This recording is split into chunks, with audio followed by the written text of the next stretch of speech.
Hello, good morning. Good morning po sa ating lahat. Good morning. Okay, salamat sa Panginoon. So, ngayon po ay, again, turn your Bibles in the book of Philippians, chapter 1, verse 21. At ito po ang talata na ating pag-aaralan ngayong umaga. Ano po? So, Philippians chapter 1, verse 21. Bago tayo mag-proceed sa ating pong mensahe ngayong umaga, ano po ay... pwede bang ating po munang i-recite uli ang ating pong books of the Bible? Ano po? Simula po sa Old Testament hanggang sa New Testament, from Genesis to Malachi, Old Testament, Matthew to Revelation, dun po sa New Testament. Ano po? So, books of the Bible, the 66 books of the Bible from Genesis, Old Testament, ready now? Begin! Genesis, Exodus, Leviticus, Numbers, Deuteronomy, Joshua, Judges, Ruth. 1st, 2nd Samuel, 1st, 2nd Kings, 1st, 2nd Chronicles, Ezra, Nehemiah, Esther, Job, Psalms, Proverbs, Ecclesiastes, Song of Solomon, Isaiah, Jeremiah, Lamentation, Ezekiel, Daniel, Isaiah, Joel, Amos, Obadiah, Jonah, Micah, Nahum, Habakkuk, Zephaniah, Haggai, Zechariah, and Malachi. Ano po? New Testament from the book of Matthew. Ready now? Begin. Matthew, Mark, Luke, John, Acts, Romans, 1 Corinthians, 2 Corinthians, Galatians, Ephesians, Philippians, Colossians, 1st, 2nd Thessalonians, 1st, 2nd Timothy, Titus, Philemon, Hebrews, James, 1 Peter, 2 Peter, 1 John, 2 John, 3 John, Jude, and Revelation. Ano po? So that is the 66 books of the Bible. Ano po? Kung tayo ay mga Kristiyano, mga mananampalataya, ano po? So mahalaga at dapat, ano po, na atin pong memorya at kabisado yung atin pong Biblia. Ano po? So let us recite din po yung atin pong 25 Bible eras. Ano po? So ito ay refreshment lang ng mga bagay na alam na natin, ano po, pero gusto nating sariwain. From creation, ano po, hanggang sa atin pong the era of restoration. Wait lang, sabay po ako. From creation, ano po, ready? Ready? The 25 Bible eras from creation, Genesis to Revelation, ready? Begin. Creation, all, flood, Babel, patriarchs, Moses, Joshua, Judges, monarchy, division, exile, return, anticipation, New Testament, arrival, seclusion, popularity, opposition, sufferings, victory, apostles, church, tribulation, kingdom, judgment, and restoration. Ano po? So, sa mga datihan na, ano po, na nakapag-undergo na ng discipleship ay alam po natin ito. Yung iba ay pagdadaanan pa lang, ano po.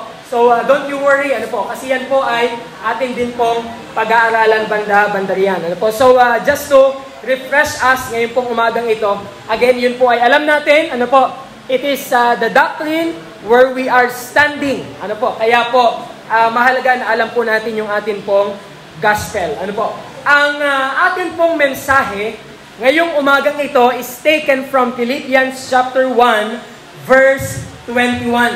Ano po? Pwede po bang basahin uli po natin ng sabay-sabay yung iisang talata po na to na atin pong pagbubulay-bulayan ngayong umaga. Philippians chapter 1, verse 21. For to me, ready now? Begin. For to me, to live is Christ, and to die is gain. Ngayong umaga, ay akin pong pinamagatan ang atin pong mensahe, The Christian's Battle Cry. Ano po? The Christian's Battle Cry. Ano po? Sa atin pong panimula, ay nais ko pong ipaliwanag sa inyo, ano po? Ano po, Pastor, ang ibig sabihin ng battle cry? Ano po? So, mamaya po yung flash, ano po? Ang ibig sabihin po ng battle cry, ano po? Sa ilang salin, kung titingnan niyo po sa dictionary, ano po? Ito po ay motto. Ano po? Pwede din itong tawagin na slogan. Ano po? So, ang battle cry, motto, slogan, ano po? Ito po ay magkakaibang mga salita, subalit iisa po ang kahulugan nito. Ano po?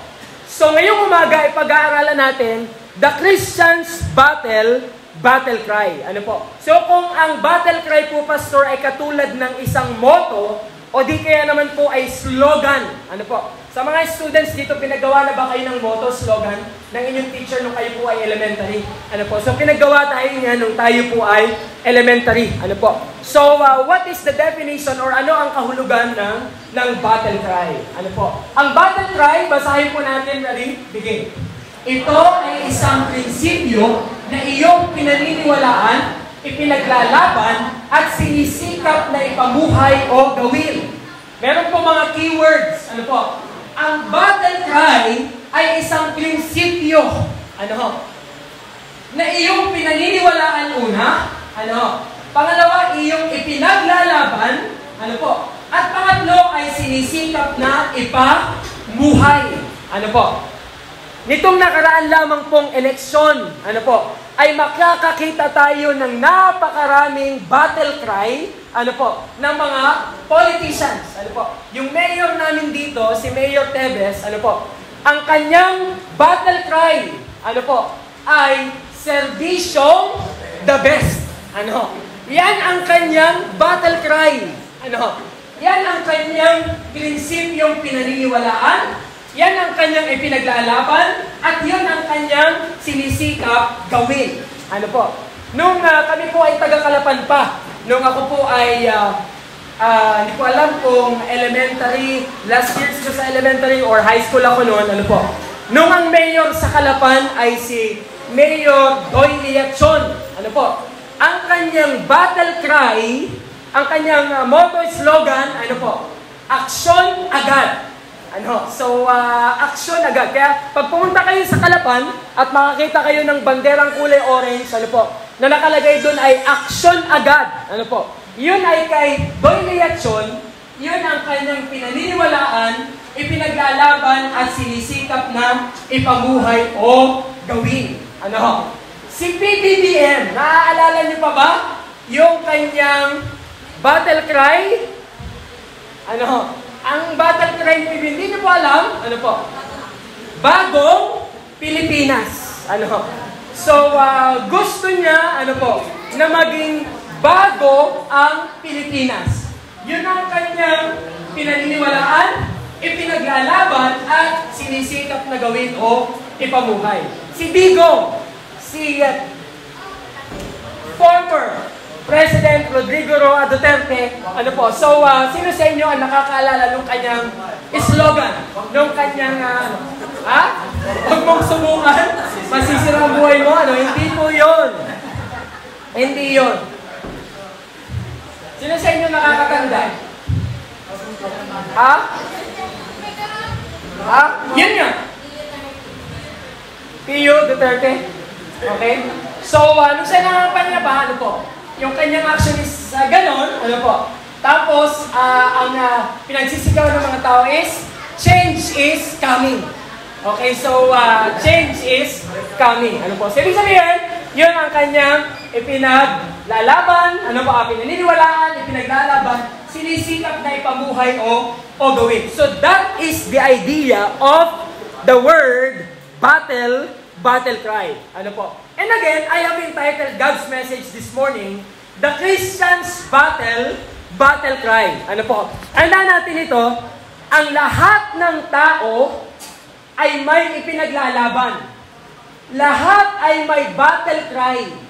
Ito ay magkakaiba, depende sa kung ano o sino ang iyong pinapahalagahan. Ano? Tandaan niyo yan. Lahat ng tao ay may battle cry. Kahit yan ay mangyan. Kahit yan ay hindi edukadong tao.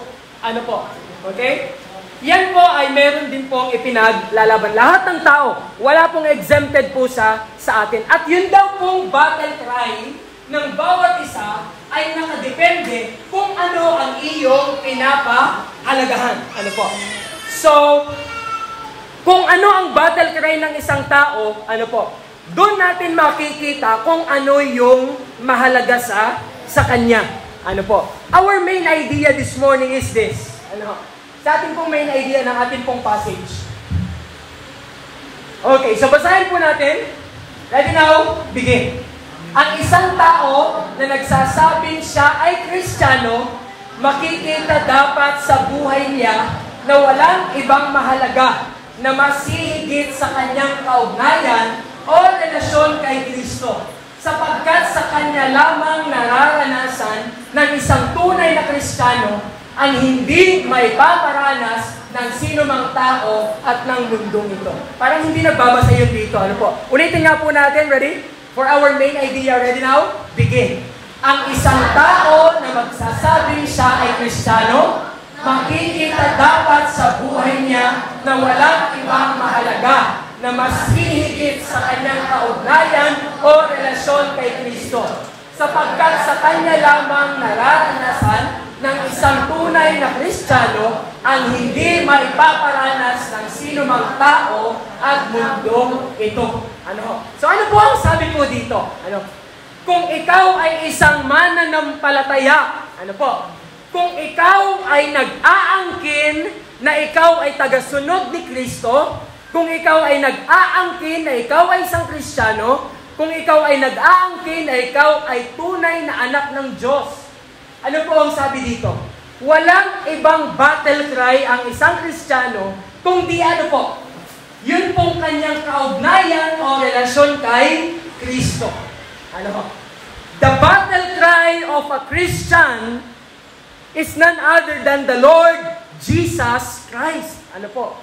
Si Jesus o ang ating pong Panginoong Jesucristo, siya ang ating pinaniniwalaan, siya ang ating ipinaglalaban, ano po? At siya ang atin pong sinisikap na ipamuhay.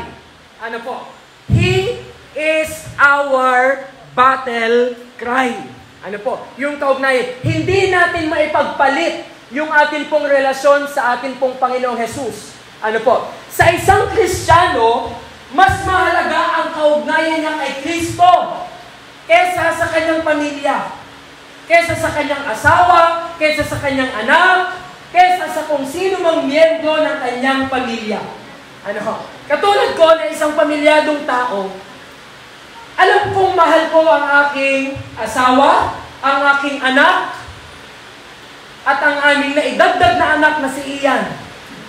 Alam ko sa sarili ko, alam ko sa isip ko, sa puso ko, na sila ay mahal ko. Pero, hindi maaari o hindi po pwede na yung pagmamahal ko sa kanila ay papantay lang sa pagmamahal ko kay Kristo o di kaya naman mas malala ay hihigit pa dito.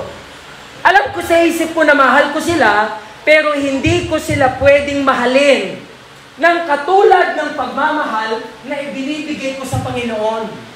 Dahil Kristiyano ako, mas mahalaga sa akin ang relasyon ko kay Kristo kesa sa asawa ko, sa anak ko, at kung sino man.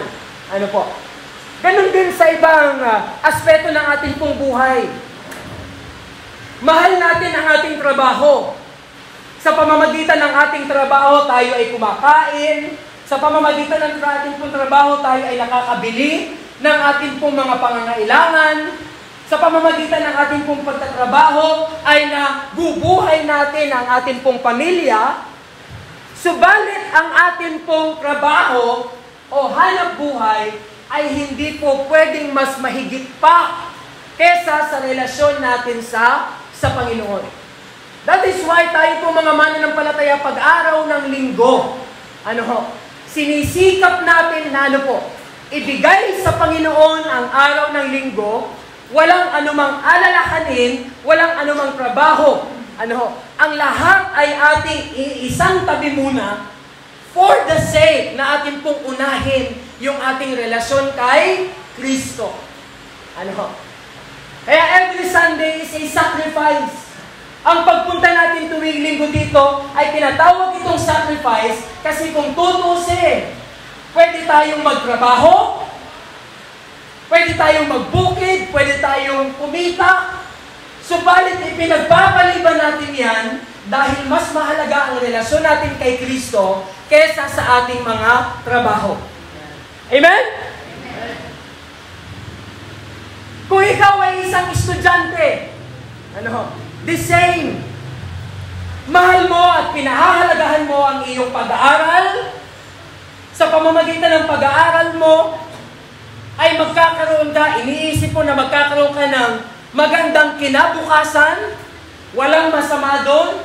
Subalit sa isang estudyanteng Kristiyano, hindi po pwedeng yung kanyang pag-aaral ay mas mahalaga pa kesa sa relasyon niya kay Kristo. Kaya nakakatuwa, tayo dito, marami sa atin po mga estudyante, salamat sa Panginoon, Monday to Friday, mag-aaral sa school. At pagpatak ng Sabado, nailalaan ang araw ng Sabado para sa paglilingkod sa Panginoon. At pag-araw ng Linggo ay sinisikap na pumunta pa rin sa church. Dahil again, mas mahalaga ang relasyon sa Panginoon kesa sa kahit anumang bagay. Yung relasyon natin sa Panginoon, again, ang ating pinaniniwalaan, ang ating ipinaglalaban, at ito ang ating sinisikap na ipamuhay. So that is our battle cry. Again, the Christian's battle cry is none other than the Lord Jesus Christ. Kaya kung makikita mo ang isang tao, kung sinasabi niyang siya ay mananampalataya, subalit mas mahalaga sa kanya ang relasyon niya sa kanyang pamilya, mas mahalaga sa kanya ang magtrabaho at kumita ng pera, at mas mahalaga sa kanya ang pag-aaral, ang taong iyon ay maaaring hindi tunay na Kristiyano. Amen? Kasi hindi po pwede. Ang sabi ni Jesus nung kanyang kausap yung mga alagad, alam niyo po, maraming ding tagasunod si Jesus nung siya po ay nandito. You read Matthew, Mark, Luke, and John. Dahil si Jesus, napaka-famous niya. Nung era ng kanya pong popularity, alam niyo po bang libo-libo din yung sumusunod sa kanyang mga tao? At ang sabi ng Panginoon, ang tunay niya lang na tagasunod, ay yung mga tao na tunay na nagsuko ng buhay sa kanya. Ano ang sabi ni Jesus? Gumamit si Jesus ng isa pong ilustrasyon. Paano mo makikilala ang isang puno? Ano ang sabi ni Jesus? Paano mo makikilala ang isang puno? Sabi ni Jesus, makikilala mo ang isang puno sa pamamagitan ng kanyang mga bunga. Sa ganun din paraan, makikita mo kung anong uri ang isang tao, kung siya'y tunay na Kristiyano o hindi, depende sa kung ano yung nakikita mo sa panlabas. Kahit sabihin ng siya ay Kristiyano, subalit mas mahalaga yung ibang mga bagay kesa sa relasyon niya sa Panginoon, una, pwedeng hindi siya tunay na Kristiyano, o di kaya naman may problema yung kanyang relasyon sa Panginoon. But again, our main idea this morning, sa isang Kristiyano, wala nang mas hahalaga pa or mas hihigit pa sa kanyang kaugnayan o relasyon kay Kristo. Bakit po, Pastor? Bakit ang isang tunay na Kristiyano, wala nang mas hihigit pa o mas mahalaga pa sa kanyang relasyon sa Panginoon? Bakit? Dahil kay Kristo lang naranasan ng isang tao, ng isang Kristiyano, ang hindi may paparanas ng sino mang tao o ng mundong ito. Handa natin ito, mga kapatid. Yung ginawa ng Panginoon sa atin ay hindi na yun mauulit pa or magagawa pa ng sino mang tao o anumang bagay sa mundong ito, dahil Panginoon lang ang pwedeng magparanas noon sa atin. Hindi na tayo kaya pang mahalin ng ating mga mahal sa buhay ng mas higit pa sa pagmamahal na binigay ng Panginoon. Amen? Kaya para sa isang tunay na Kristiyano, ang pinakamahalaga sa kanya ay yung kanyang kaugnayan kay Kristo. Ito po ang tanong sa atin ngayong umagang ito for our personal reflection. Ano po? For our personal reflection. Basahin natin yung tanong po dito sa unahan. Right now, begin. Bilang isang Kristiyano, ano ang battle cry mo? Ano ang prinsipyong ipinaglalaban ang ipinamumuhay mo? Do you say that you are a Christian? Sinasabi mo bang ikaw ay isang mananampalataya? Kung sasabihin mo sa akin, yes, Pastor, I am proud to be a Christian. I am proud to be a follower of Jesus Christ. Pag sinagot mo ako ng ganon, ipa-follow up question kita. At ito ang itatanong ko sa iyo. Kung sinasabi ng bibig mong ikaw ay Kristiyano, gusto kong itanong sa iyo, ano ang battle cry mo? Ano ang prinsipyong ipinaglalaban mo at ipinamumuhay mo? Sinisikap mong ipamuhay. Bakit? Kasi ang sagot mo dito ang magpapahayag kung ikaw ay totoong Kristiyano o hindi. Ulitin ko yun. Pag tinanong kita kung sinasabi mong ikaw ay Kristiyano, at sinabi mo sa akin, opo, Pastor, ako ay Kristiyano, I will ask you a question. Ano ang battle cry mo? Ano ang pinaglalaban mo, pinaniniwalaan mo, ipinamumuhay mo? Dahil ang magiging sagot mo dito ang magpapahayag kung ikaw ay tunay na tagasunod ni Kristo o hindi. Again, that is for personal reflection. You read again, silently. Yung nasa unahan. And you answer that question to yourself. Bilang isang Kristiyano, ano ang battle cry mo? Kung titingnan ngayon ang buhay mo, ano ang pinaniniwalaan mo, ano ang ipinaglalaban mo, at ano ang ipinamumuhay mo?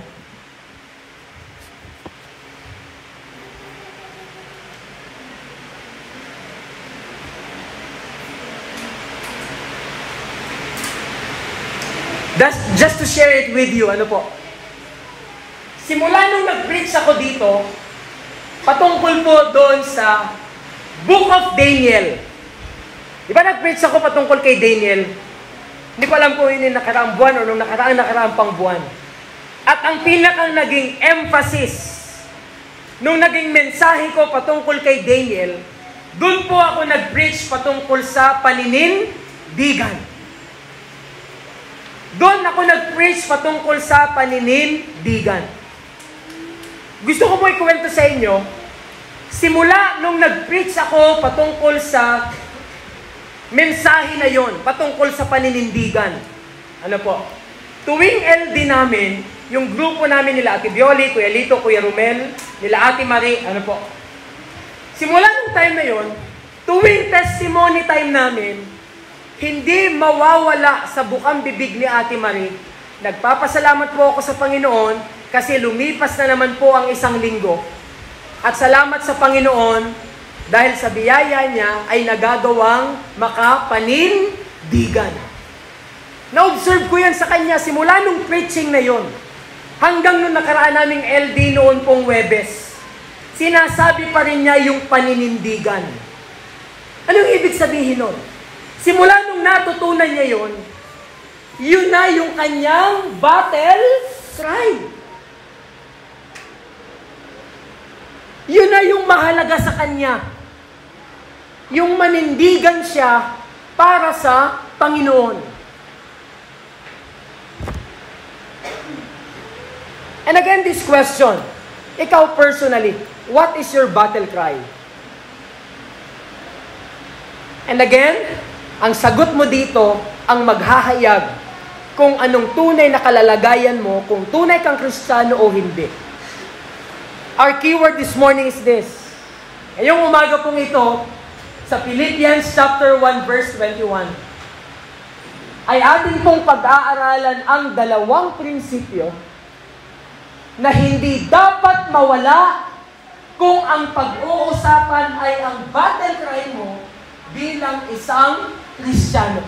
If we are going to talk about our battle cry, siguro gawin natin na plural. Our battle cries, ano po? Kasi marami naman tayong pinaniniwalaan at pinaglalaban. But whenever we will talk about our Christian's battle cry, ano po? Itong dalawang prinsipyo na ating pag-uusapan ngayong umaga ito ay hindi dapat mawala sa atin. Ano? Atin pong titingnan at atin pong pag-aaralan ang battle cry ng isang mananampalataya sa New Testament, which is later on ay akin po siyang i-introduce po sa inyo, pero atin po munang hihimay-himayin yung naging battle cry ng kanya pong buhay. Ano po, ngayon pong umagang ito, at dapat yung kanya pong sinabi dito sa Philippians 1:21, ito din po yung the same na battle cry na atin pong pinaniniwalaan, ipinaglalaban at sinisikap na gawin bilang mga mananampalataya. Ano yung dalawang prinsipyo na ito, Pastor, na hindi dapat mawala sa atin kung tayo po ay mga tunay na Kristiyano? Una, basahin po natin yan. Ready now? Begin. Tayo ay naniniwala at nakikipaglaban sa katotohanan na ang layunin ng mabuhay ay walang iba kundi si Kristo. Basahin nga po natin o giliyon ng louder and clear. Ready now? Begin. Tayo ay naniniwala at nakikipaglaban sa katotohanan na ang layunin ng mabuhay ay walang iba kundi si Kristo. Anong ibig sabihin nun, Pastor? Naniniwala tayong sa prinsipyo na kung ikaw ay isang Kristiyano, walang ibang kahulugan at walang ibang layunin ng buhay mo kundi si Kristo. Amen? Saan natin nakuha yun, Pastor? Basahin natin sa English yung verse 21.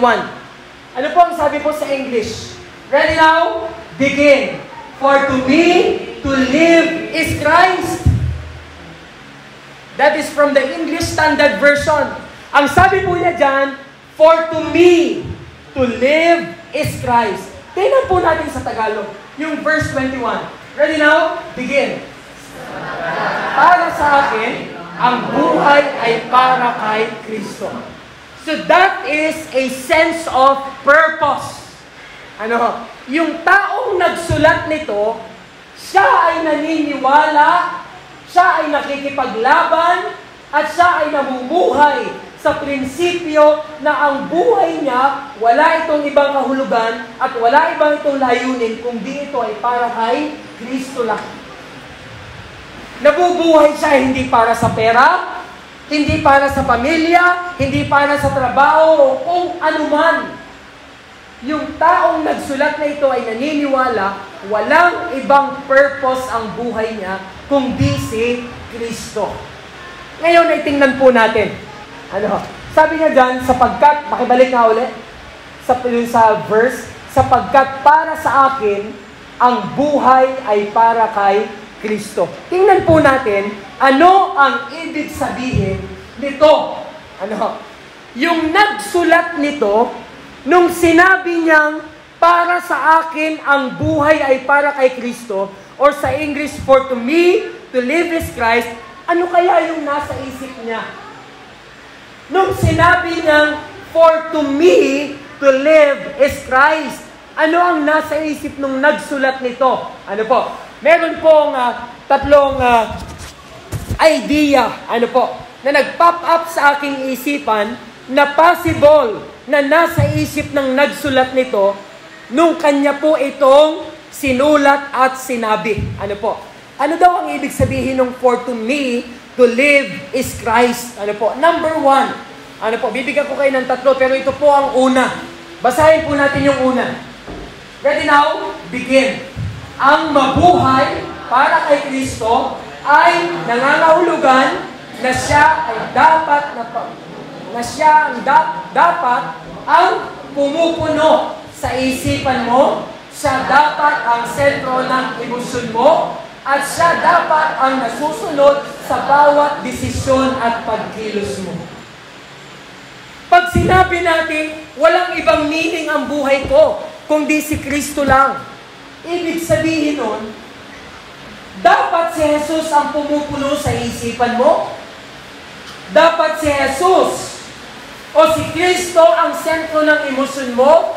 At dapat si Jesus ang nasusunod sa bawat desisyon at pagkilos mo? It involves the totality of our being.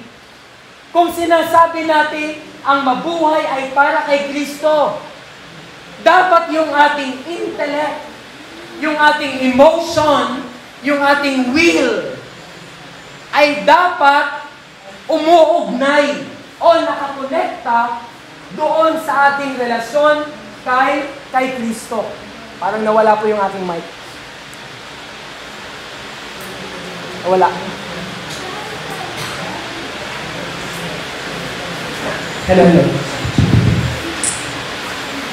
Yan.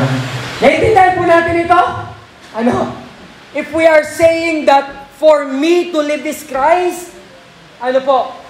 Ang ating isip ay dapat occupied ni Jesus. Ibig sabihin ng ating isipan ay walang puwang para sa ibang mga bagay na dapat isipin. That is hard. Alam nga naman, Pastor, hindi ko isipin ang aking pamilya. Alam nga naman, Pastor, hindi ko isipin ang aming kakainin. Ang pangpaaral ko sa aking anak at ganito pang mga bagay. Pero ang sabi kasi dito, para sa akin ang mabuhay ay si Kristo. At kung totoo yan sa buhay natin, dapat ang ating pong isip ay preoccupied ng ating pong Panginoong Jesus. Ang hirap nun, Pastor, kasi ang daming nag-o-occupy sa ating isip. Alam niyo ang nangyayari sa ating mga mananampalataya? Ang ating pong Panginoong Jesus ay masyadong maraming kaagaw sa ating isipan. Na kung tutuusin, kung tayo ay nabubuhay para sa Kanya, walang ibang dapat laman ang ating isip kundi siya. Amen? Ang hirap mag-amen, ano?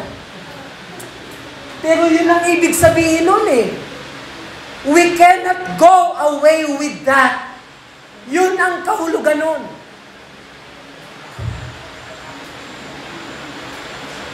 Ano pa? Kung si Kristo para sa iyo ang mabuhay, hindi lamang yung isip mo ay occupied ng mga bagay patungkol sa Kanya, kundi ang sabi doon, dapat ang sentro ng ating emosyon ay walang iba kundi ang ating pong Panginoong Jesus. Ano nagiging problema ng mga mananampalataya? Sa isip, maraming kagaw si Jesus. Iniisip natin yung ating pangangailangan, iniisip natin yung ating utang, yung ating trabaho, yung maraming mga responsibilidad. Na ang nangyayari, wala nang puwang ang Panginoon sa ating isipan. Sa emosyon, ano nangyayari sa emosyon? May problema din tayo sa emosyon. Marami din kagaw si Jesus sa ating emosyon. Bakit? Marami tayong iba pang mga bagay na iniibig maliban sa Kanya. Tama? Minsan, yung pera, yung pamilya, yung pag-aaral, yung trabaho, ay mas iniibig natin kesa sa Panginoon. Pero kung sasabihin natin, ang mabuhay ay para kay Kristo. Again, dapat ang ating isip ay occupied lahat ni Jesus. Dapat ang ating emosyon ay nakasentro lamang sa Kanya. At ano ang sabi dito? Kung sasabihin natin ang mabuhay ay para kay Kristo, dapat ang nasusunod sa bawat desisyon at pagkilos mo ay siya rin. Pero ano nangyayari in reality? Sa totoong buhay, sino talaga ang nagdidikta sa buhay mo? Maraming diktador. At ang problema natin, kung bakit madalas na pagkakataon, wala tayo sa kalooban ng Panginoon, ay dahil nakikinig tayo sa bulong at sinasabi ng ibang mga tao kesa sa sinasabi ng Panginoon na direksyon ng ating buhay. Amen? Tama yan? Tama yan. Oh, ito, in reality. Praktikalan. Eh, minsan, mas nasusunod yung asawa mo kaysa kay Jesus eh. Pag sinabi ng asawa mo, magsimba muna tayo. Maglingkod muna tayo sa Panginoon. Ano ang sasabihin ng isa? Abay, teka muna, wala tayong kakainin mamaya. Lunes na naman bukas at walang pambaon ng mga bata. Yung isa ay gustong sumunod sa Panginoon, palibasang itong isa ay isang karnal na Kristiyano, minsan sino ang nasusunod? Yung asawa. Kaya minsan, mas nasusunod sa desisyon yung asawa mo kesa sa sinasabi sa iyo ng Panginoon. Pero kung sasabihin natin na ang mabuhay ay para kay Kristo, dapat wala kang desisyon at wala kang pagkilos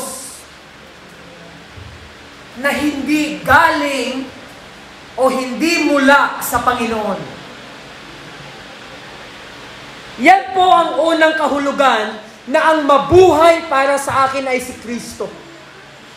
Si Kristo ang pumupuno ng ating isipan, si Kristo ang sentro ng ating emosyon, at si Kristo ang nasusunod sa lahat ng ating desisyon at pagkilos. If we are to say, for to me, to live is Christ. Ikalawa, ano po? Na kahulugan nung sinabi dito na ang para sa akin ang mabuhay ay kay Kristo. Pangalawa, basahin po natin ito. Ready now? Begin. Ready? Go!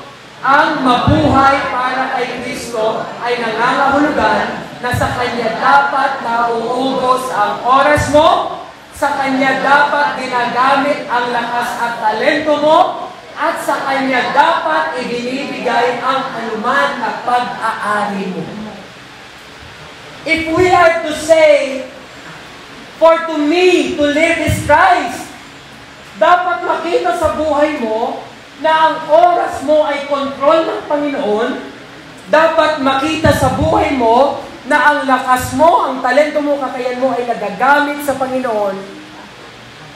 At kung sasabihin mo na ang mabuhay ay para kay Kristo, dapat yung pag-aari mo, maliit man yan o malaki, wala kang dapat pinagbibigyan kundi ang Panginoon. Wala ka nang tira sa sarili mo. If we are to say that, for me, to live is Christ.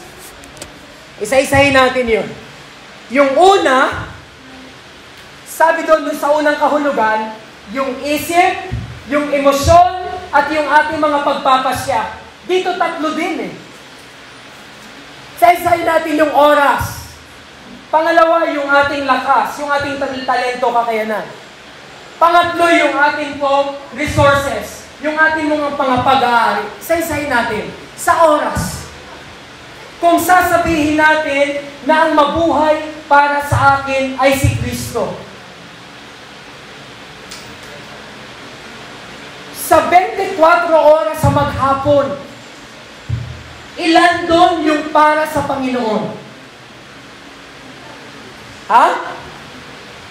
Sa 24 oras sa maghapon, ilan doon ang para sa Panginoon?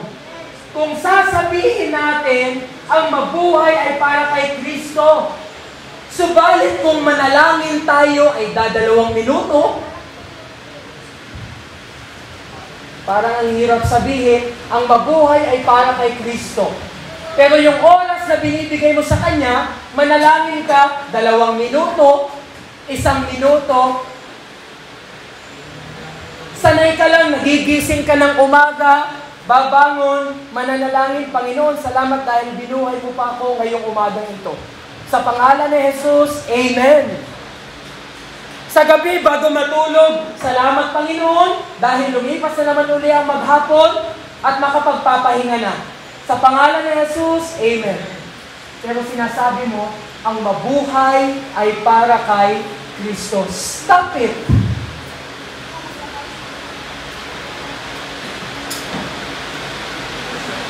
Nagpe-pray ka ng ganun lang at ganun lang yung oras na binibigay mo sa Panginoon. And you will say, for me to live is Christ.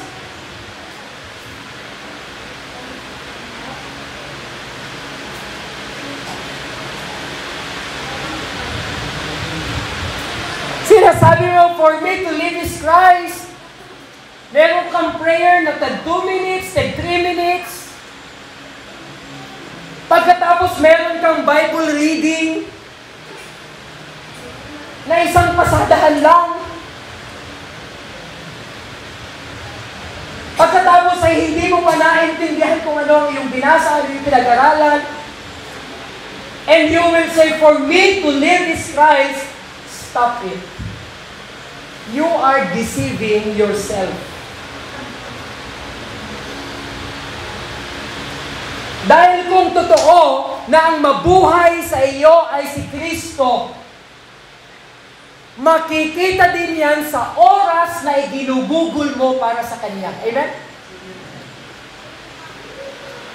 Gusto mo makita kung ano yung pagpapahalaga mo? Tingnan mo kung saan mo nagagamit yung oras mo ng mas marami. Pero para sa nagsulat nito, ang mabuhay ay para kay Kristo, kaya't walang oras sa Kanya nalilipas na hindi niya iisipin ng Panginoon, hindi niya kakausapin ng Panginoon, at hindi niya paglalaanan ng Panginoon. Walang oras na lalampas para sa taong ito.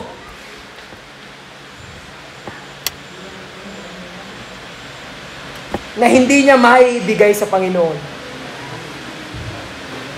Hindi lang yung oras. Kundi ang mabuhay para kay Kristo, ang ibig din ng sabihin, walang ibang paggugugulan yung lakas at talento mo, kundi siya rin mismo. Hindi ka nagreklamo nang maglingkod sa Panginoon ay nakakapagod. Kung sinasabi mo na ang mabuhay ay kay Kristo, hindi alintana sa iyo ang pagod, hindi alintana sa iyo ang puyat, hindi alintana sa iyo ang sakit ng katawan, alang-alang lamang na mapaglingkuran mo ang Panginoon. Amen? Pero ano nangyayari sa mga Kristiyanong marami? Katulad ng mga Israelita, maraming mga Kristiyano ang reklamado. Napagod lang ng konti. Nag-sacrifice lang ng konti, ang dami mo nang maririnig. Pero sinasabi niya, para sa akin ang mabuhay ay kay Kristo. Pero yung konting lakas na naibigay mo sa Kanya, na sinacrifice mo para sa Kanya, kung minsan ay inirereklamo mo pa sa Panginoon. So hindi mo pwedeng sabihin na ang mabuhay para sa akin ay si Kristo. Stop it. That is foolishness. Ano pa? Sabi dyan, di lang yung oras, di lang yung talento, yung kakayanan mo. Sabi dyan, sa Kanya dapat ibinibigay ang anuman na pag-aari mo. Ito po ay pagkilala na wala kang inaangkin na kahit anuman sa mga oras na ito na hindi galing sa Panginoon.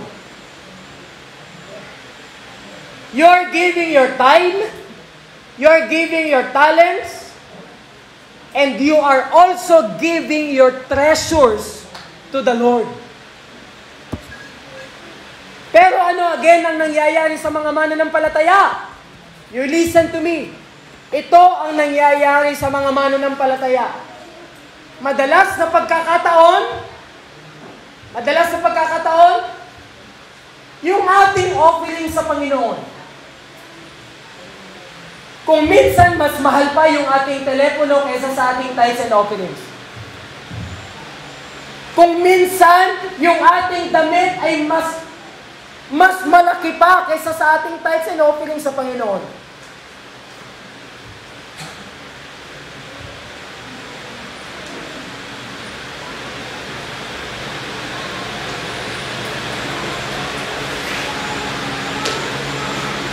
Kung estudyante ka pa, na ikaw ay isang mananampalataya, pastor, nakakaingit yung milk tea ng aking mga kaklase.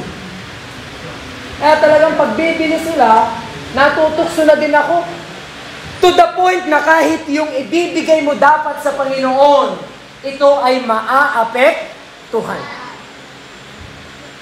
Pero sinasabi mo na ang mabuhay para sa akin ay si Kristo.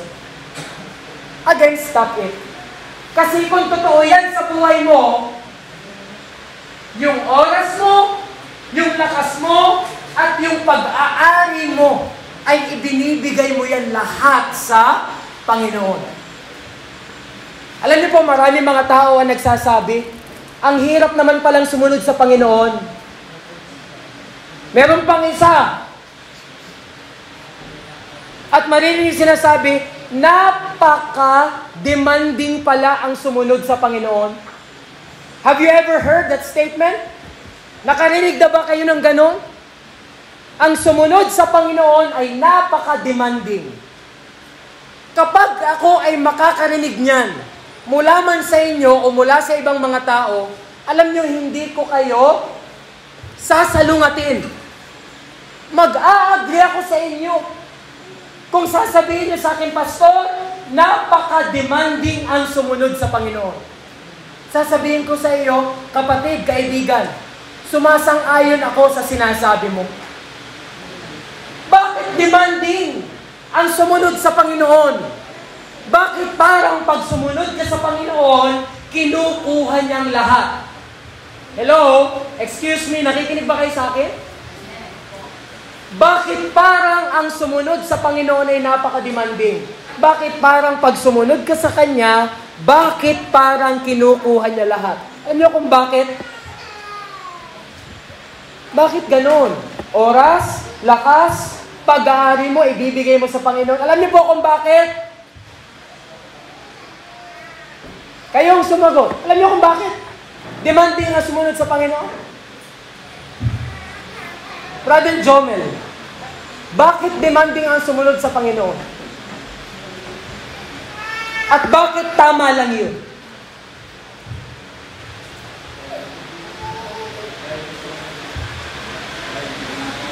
Okay? Exactly. Kung naniniwala kang siya ay Diyos, ibig sabihin, walang bahagi ng buhay mo na hindi niya nako-control. Gusto mo bang malaman kung sino ang Diyos mo sa mga oras na ito? Alam mo, pwedeng nagsisimba ka ngayon at ipinapahayag ng bibig mo na si Jesus ang iyong Diyos. But if you want to know truly who is your God right now, remember this. Whoever or whatever controls your life defines your God. Ang sino man o anuman na nagkokontrol ng buhay mo, yan ang iyong Diyos. Naiintindihan niyo yung sinasabi ni Pastor? Kaya bakit demanding ang sumunod sa Panginoon? Para tapusin ang argument, sabi ni Brother Jomel, simply because He is God.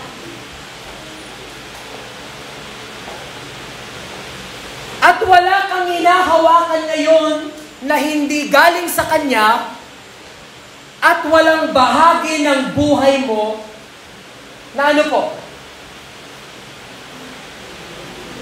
Walang bahagi ng buhay mo na hindi niya dapat nakokontrol.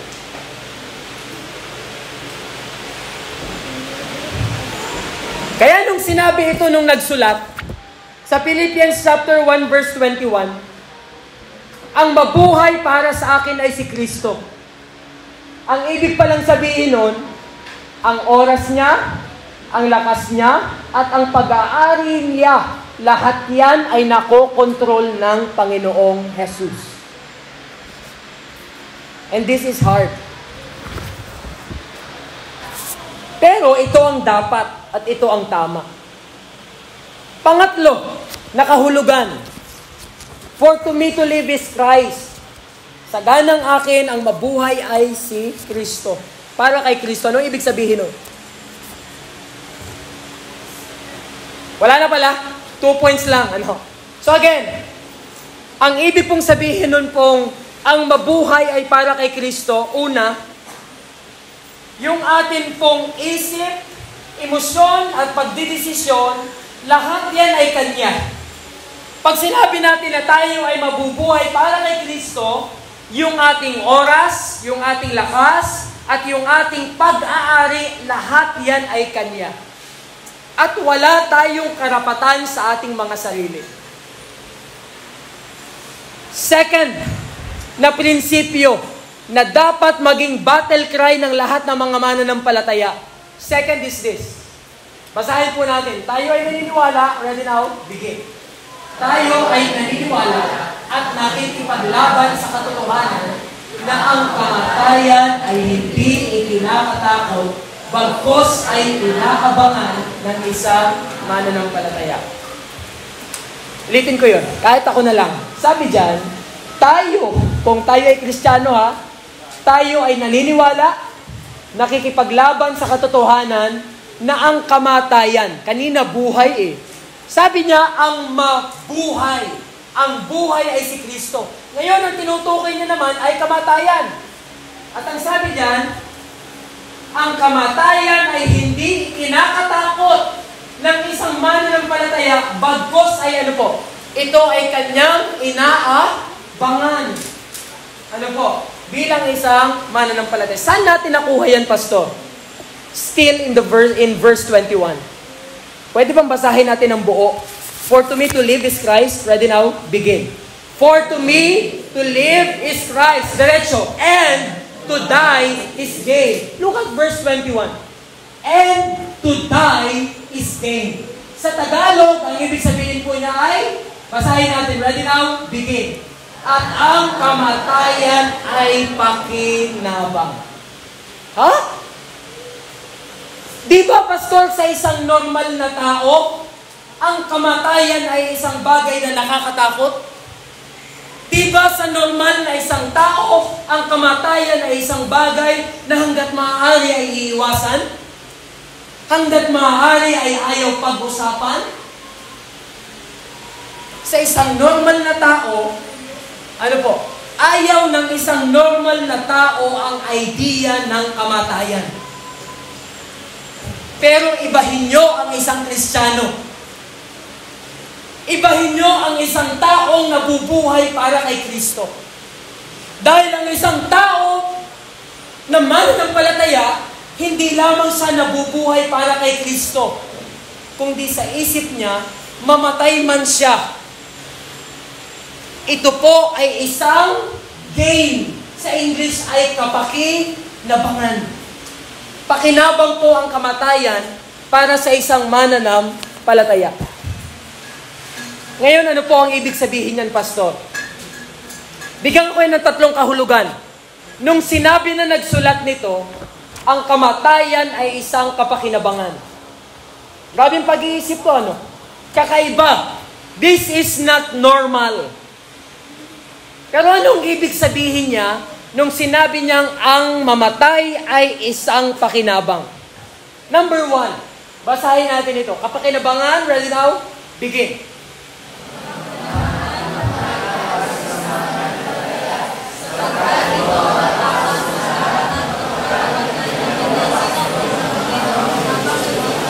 Bakit sinabi niya ang mamatay ay kapakinabangan? Kasi naniniwala siya na ang kamatayan ang tatapos ng lahat ng hirap, pagod at pagpapagal na ginagawa niya sa ibabaw ng lupa. Tandaan nito mga kapatid, there are times that serving the Lord is exhausting, draining, tiring, kakapagod. Kaya sa isip ng isang mananampalataya, darating din ang panahon na matatapos din itong pag-evangelize na ito, pagba-Bible study nito, pagdi-disciple nito, matatapos din ito. At ang tatapos nito ay walang iba kundi ang kamatayan. Death. Pero baligtarin natin mga kapatid. Sa isang taong hindi nakakilala kay Kristo, sa isang taong hindi mananampalataya, mga kaibigan, mga kapatid, kung sa isang mananampalataya, ang tatapos ng lahat ng kanyang pagpapagal at paghihirap ay ang kamatayan, let me tell you this. Sa isang hindi mananampalataya, ang kamatayan, ang simula ng mas lalo pang mahirap na buhay. Mas lalong mahirap, mas lalong nakakapagod, at ang problema ay wala na yung katapusan. Bakit? Kasi ang isang mananampalataya, wala siyang pag-asa sa buhay na walang hanggan. Sa mananampalataya ang mamatay, this will end all the labors na ginawa natin dito sa lupa. Subalit sa isang hindi mananampalataya, naghirap na siya sa mundong ito, napagod na siya sa mundong ito, at sa buhay sa kabilang buhay, ay mas lalo pang mas mahirap na buhay ang kanyang sasapitin. Alam naman natin yung lahat. Huwag na tayong magmaang-maangan dito. Ang hindi naligtas ay pupunta sa impyerno. That is what the Bible teaches.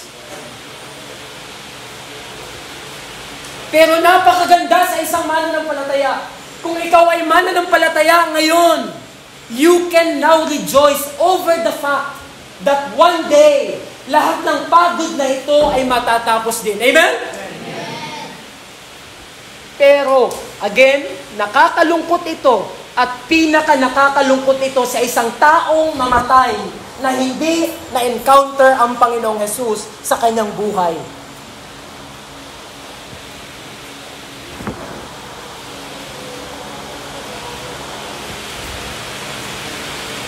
Second, nung naisa isip nung nagsulat nito, nung sinabi niyang ang kamatayan ay isang kapakinabangan. Pangalawa, basahin po natin yan, kapakinabangan, ready now? Begin.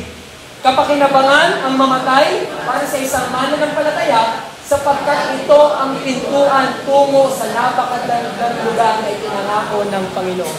Remember this. Para sa isang mananampalataya, death is not scary. Death is not dreadful. Hindi ito isang bagay na nakakatakot. Dahil para sa isang mananampalataya, ano po?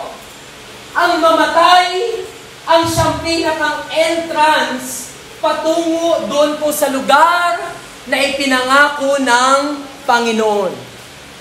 Do you want to experience heaven right now? You die. You die. Dalawa lang ang pwedeng maging pintuan patungo sa langit. Una ay physical death. Mamatay ka, katulad yung sinasabi nito. Mamatay ka para daran. Makita mo na yung paradise, yung paraiso na pinangako ng Panginoon sa kanyang salita. O di kaya naman, maghintay ka sa araw ng rapture. Dalawa lang ang pintuan sa langit, mga kapatid. Una ay mamatay ka, pangalawa ay maghintay ka ng rapture. Pero uulitin ko, mga kapatid, sa mananampalataya, ang mamatay ay pintuan patungo dun sa kaharian. Pero tatandaan nito, mga kapatid, kamatayan din ang pintuan para sa mga hindi mananampalataya patungo sa dagat-dagatang apoy ng impyerno. Ang kamatayan ay parehong pintuan. Ang isa ay sa buhay na walang hanggan sa langit, at ang isa ay sa walang hanggang kapahamakan sa impyerno. Mamimili ka saan kang pinto pupunta.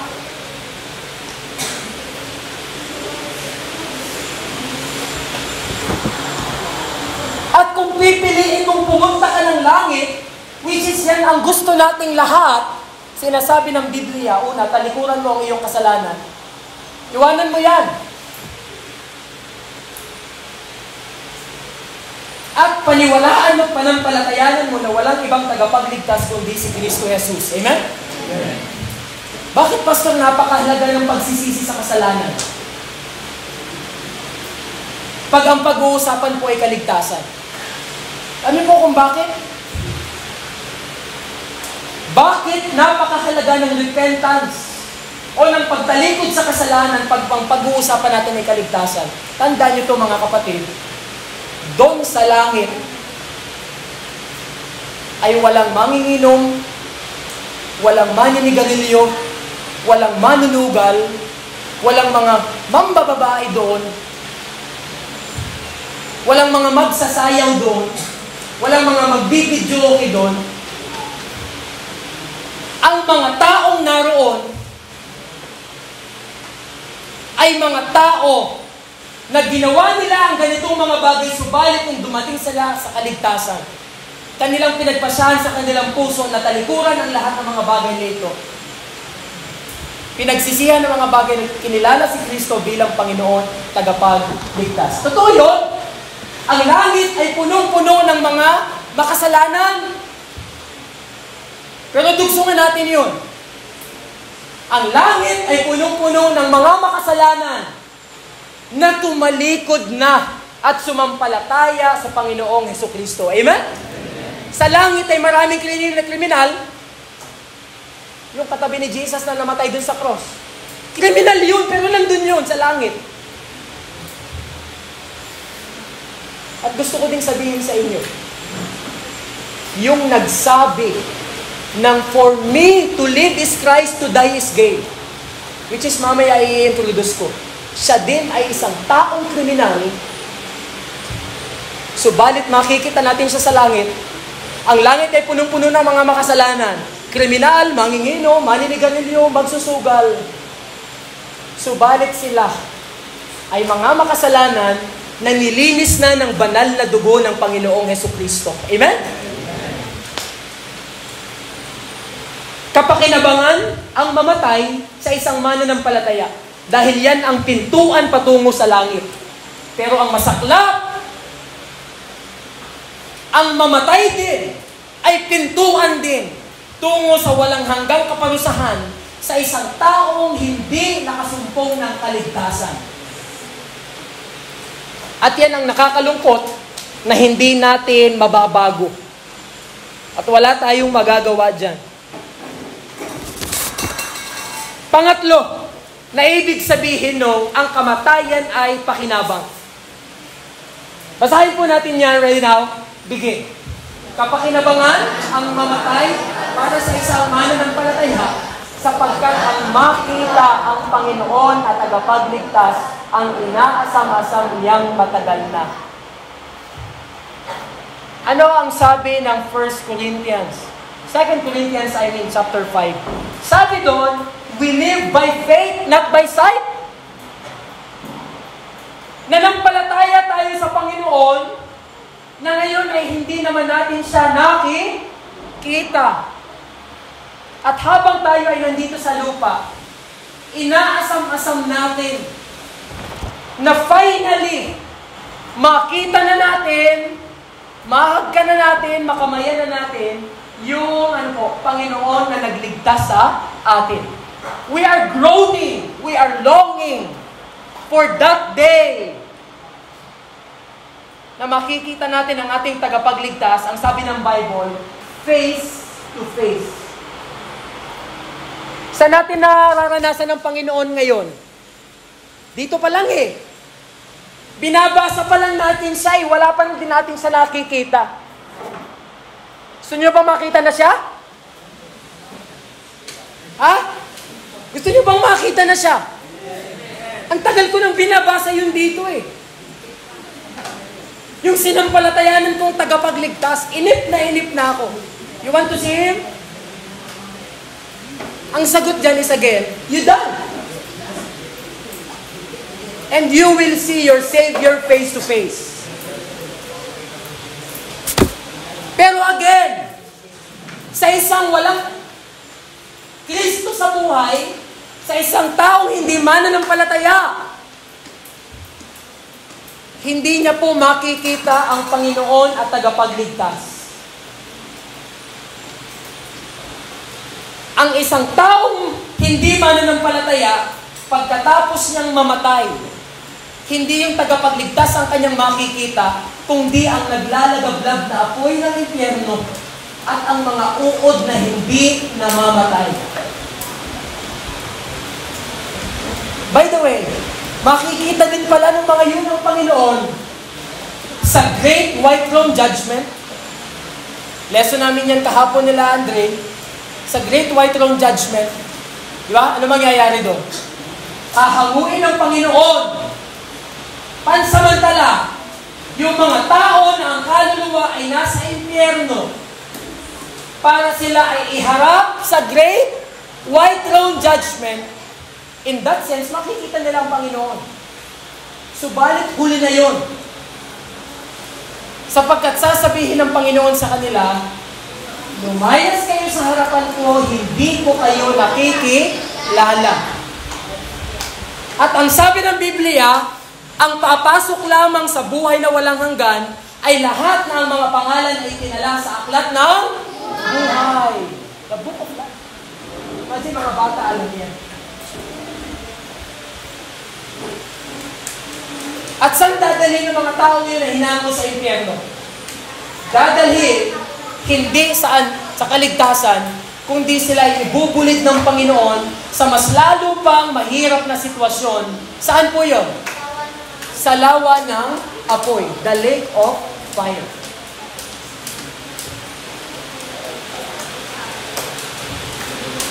Kaya anong pag-asa ng hindi mananampalataya? Nothing. None. There's no hope. Kapakinabangan sa mananampalataya ang mamatay dahil ito ang tatapos ng pagpapagal dito sa lupa. Kapakinabangan ang mamatay sa isang mananampalataya dahil ito ang pintuan tungo sa langit. At kapakinabangan ang mamatay sa isang mananampalataya dahil ito ang araw, ang oras na finally makita niya ng mukhaan ng kanyang tagapagligtas. Sad to say, ito ang nangyayari sa kapanahunan.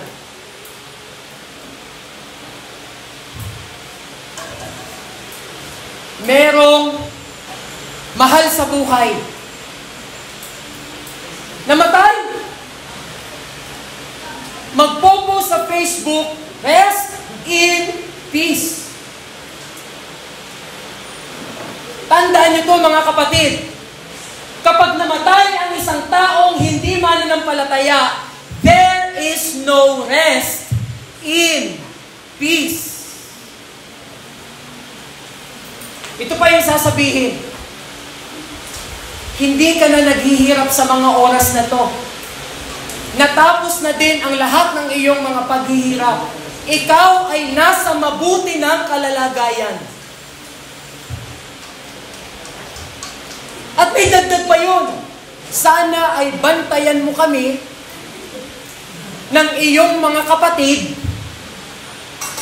ng iyong mga tiyahin at mga tiyuhin, ikaw na ang bahala sa amin. Mga kapatid, that is the devil's lie.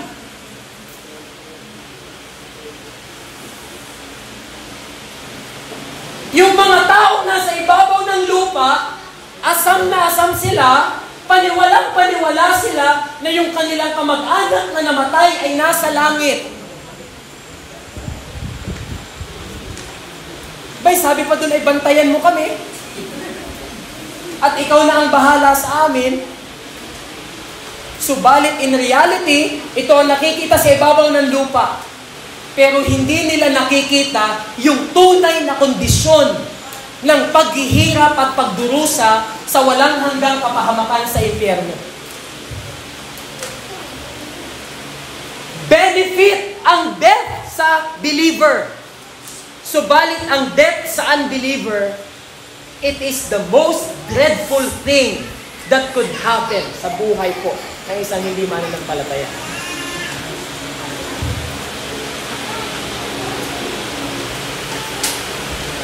At tatandaan natin ito, wala tayong karapatang i-claim na ang mahal natin sa buhay na namatay na ay nasa langit kung nung nabubuhay pa siya sa lupa ay walang ebidensya na siya ay nagsisi sa kasalanan at nanampalataya kay Kristo.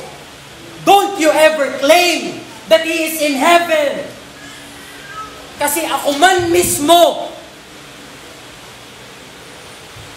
nung namatay ang aking lolo, ilang beses ako nagbahagi ng gospel sa kanya. And I do believe with my heart, with all my heart, na kanyang nireject yung katotohanan ng gospel dahil nanggaling siya sa isang paniniwala na hindi na mabura-bura sa kanyang isipan.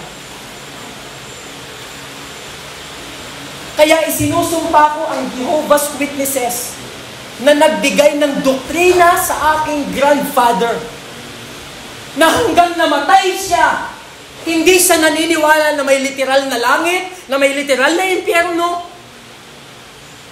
dahil sinaksakan ng mga bulaan at maling mga doktrina ang kanyang isipan.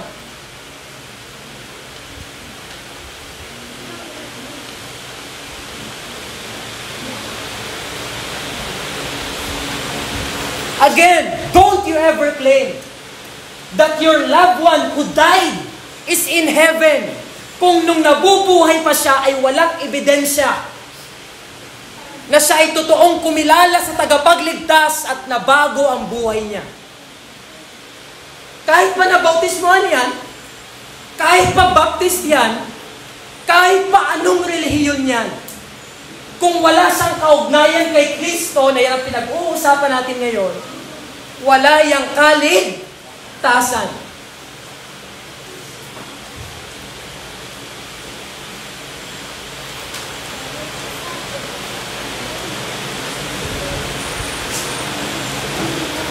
Pero salamat naman, meron din po akong loved one na naniniwala ako na sa mga oras na ito, I can claim it, na siya po ay nasa buhay na walang hanggan sa langit. Ang akin pong mother ay 6 silang magkakapatid. Noon pong 2017, yung kanilang bunso, yung pang-anim, ay nagtangkang magpakamatay, uminom ng muriatic acid. Sad to say, hindi namatay. Nasunog ang kanyang lalamunan at ang kanyang konting bahagi ng bituka. Na ang ginawa niya para sa ay mag-survive for a moment, inopera yung kanyang intestine at pansamantalang inilagay na lalamunan dito. Ano nangyari? Nung siya po ay nakaratay sa higaan, alam niyo nung hindi pa nagpapakamatay yun, nung ayos pa siya, yung tao yun ay ilang beses na din sinubukan ng nanay kong bahagi na ng kaligtasan. Subalit yung tiyuhin kong yun ay napaka-pilosopo. Palibas ay matalino. Pero salamat sa Panginoon na nung siya ay naghihingalo na, binigyan ako ng Panginoon ng pagkakataon. That was 2017. Umuwi ako mula sa Bible School. Bago siya mamatay, umuwi talaga ako na may klase kami. Umuwi ako noon. At salamat sa Panginoon when I shared to him the gospel. When I shared to him the gospel, nakita ko yung repentance sa kanyang mga mata. Hindi man na siya makapagsalita. Paano makapagsasalita yun ay walang lalamunan? Sunod. Para siya'y makakain, butas yung kanyang tagiliran, dito sinasalpak yung mga pagkain. And I praise God that when I shared the gospel to him, salamat sa Panginoon, he repented sa lahat ng kanyang mga ginawang mga kasalanan.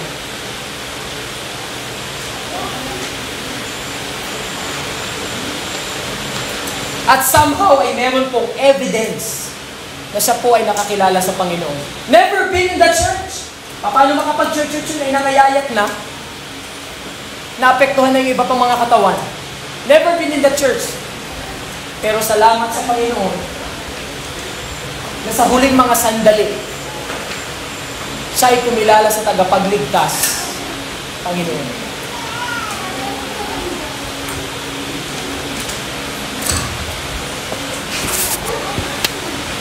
In conclusion, sa umagang ito mga kapatid,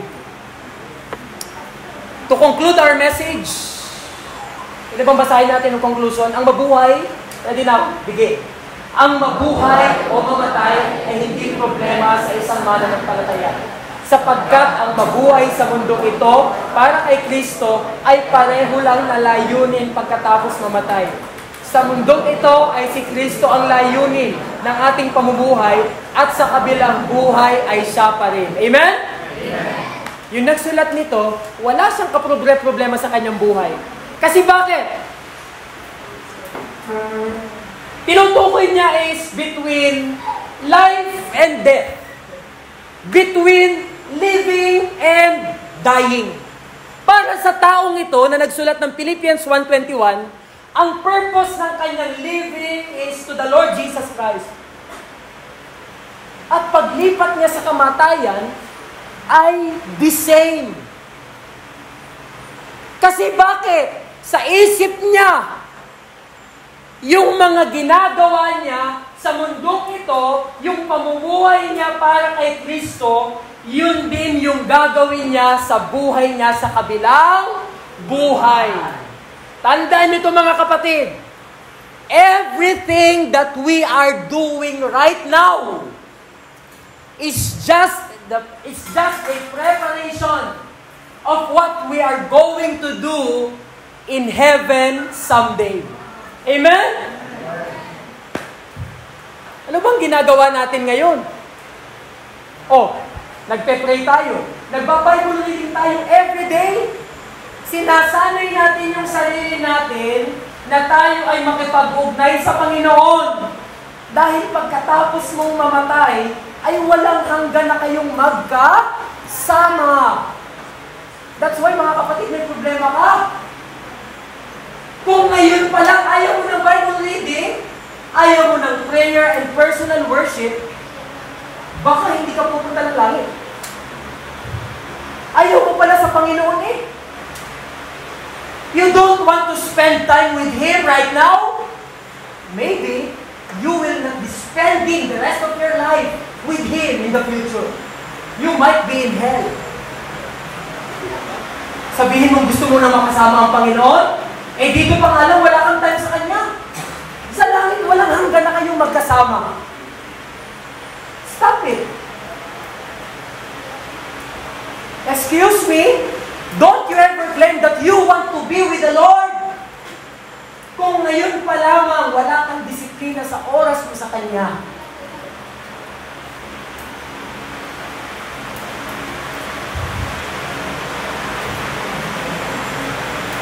Ngayon pa lang ayaw mo mag-church. May naramdaman ka lang ng konti, nahilo ka lang ng konti, inubo ka lang, sinipon ka lang ng konti. Di mo na ako magsisimba. Bakit ang ulo ko eh? Nagtatrabaho ka na ng masakit ang ulo mo? Pumapasok ka nga sa school kahit may trangkaso ka? Tapos pag church fellowship, especially Sunday morning, kaya kung sasabihin mong gusto ko nang pumunta sa langit, stop it! Kung hindi ka nagsisimba tuwing linggo, you have no right to be in heaven with Jesus. Paano ka pumunta ng langit? Ngayon pumunta na dito sa Agma. Hindi ka makapunta. Lapit na lapit nito. Pakalayo ng langit. Tapos sasabihin mo ang pumunta sa langit ang gusto mo, pumunta sa Agma, hindi mo makapunta.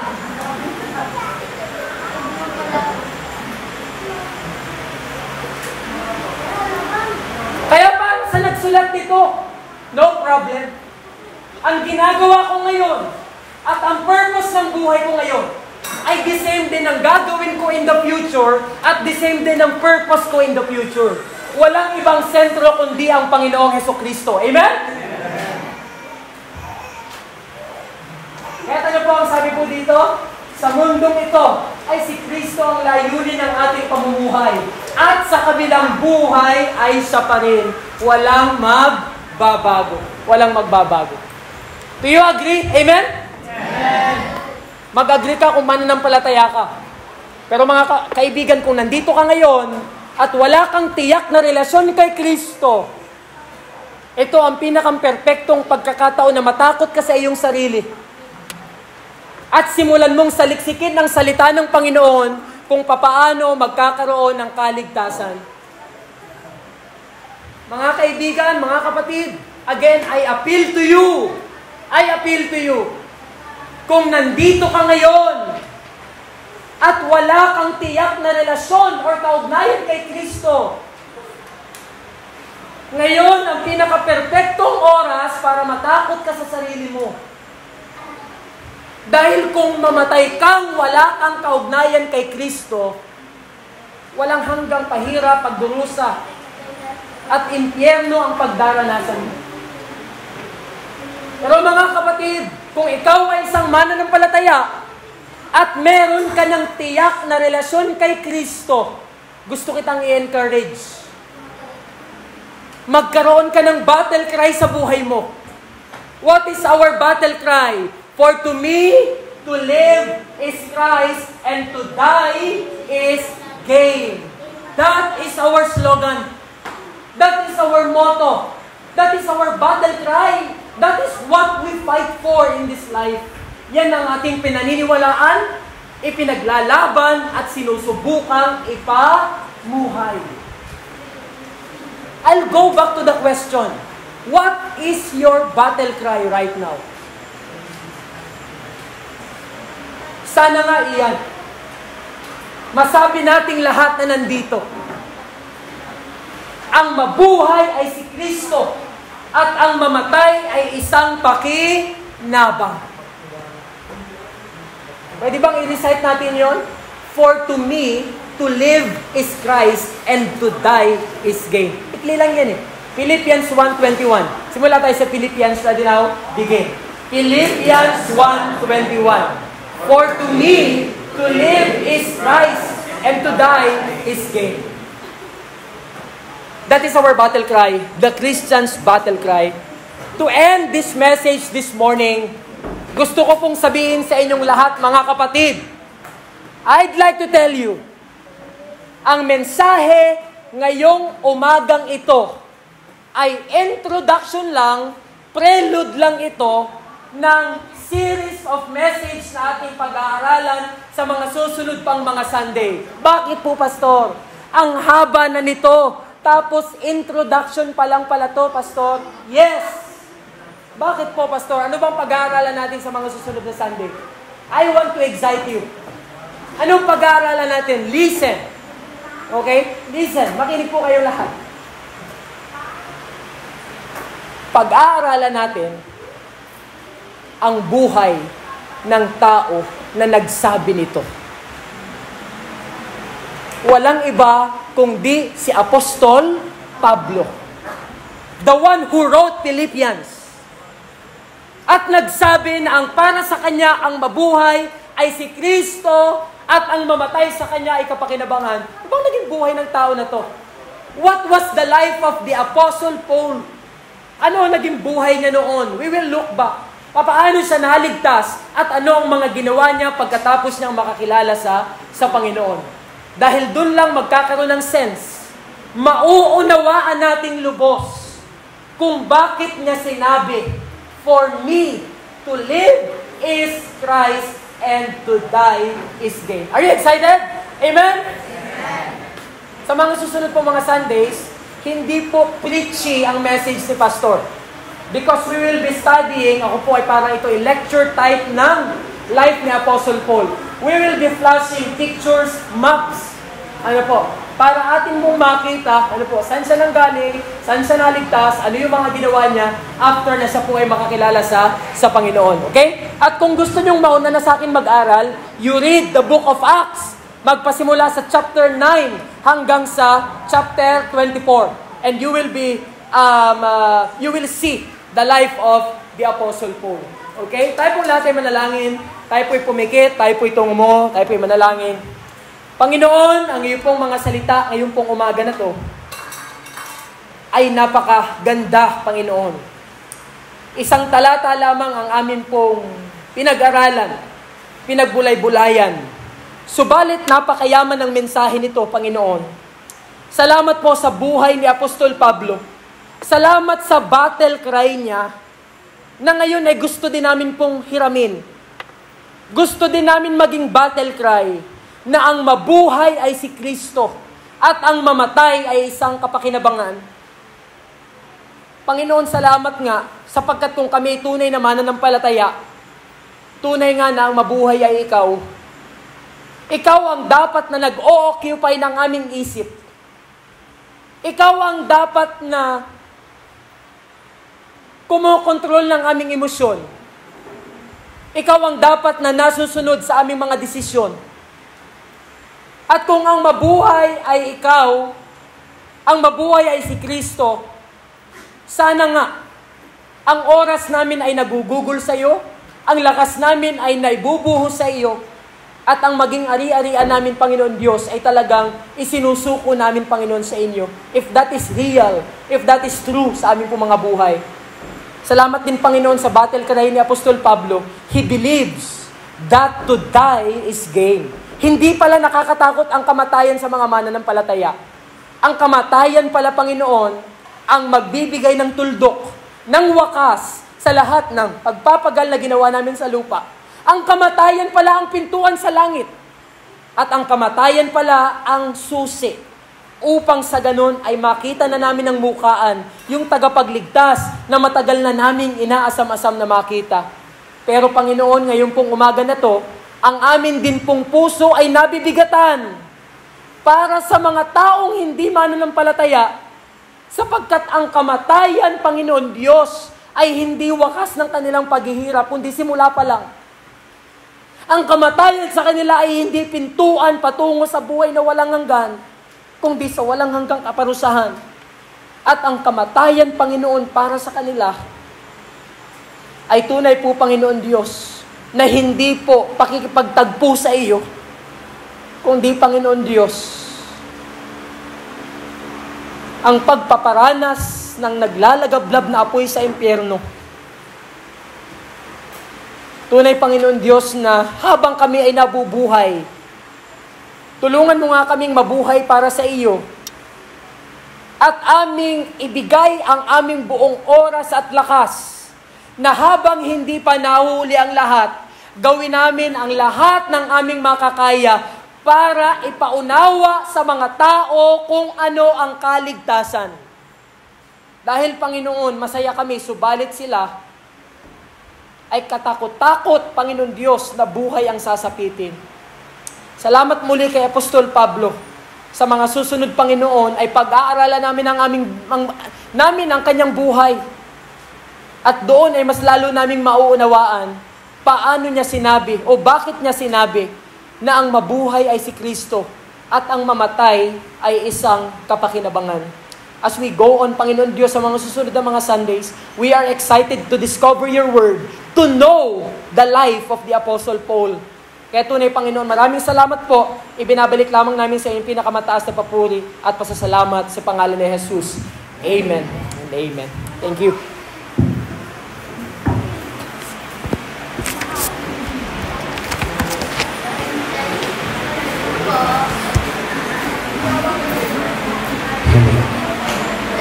Ayan, para sa ating expansion, tayo mawin muli. Awitin natin ang A Flag to Follow.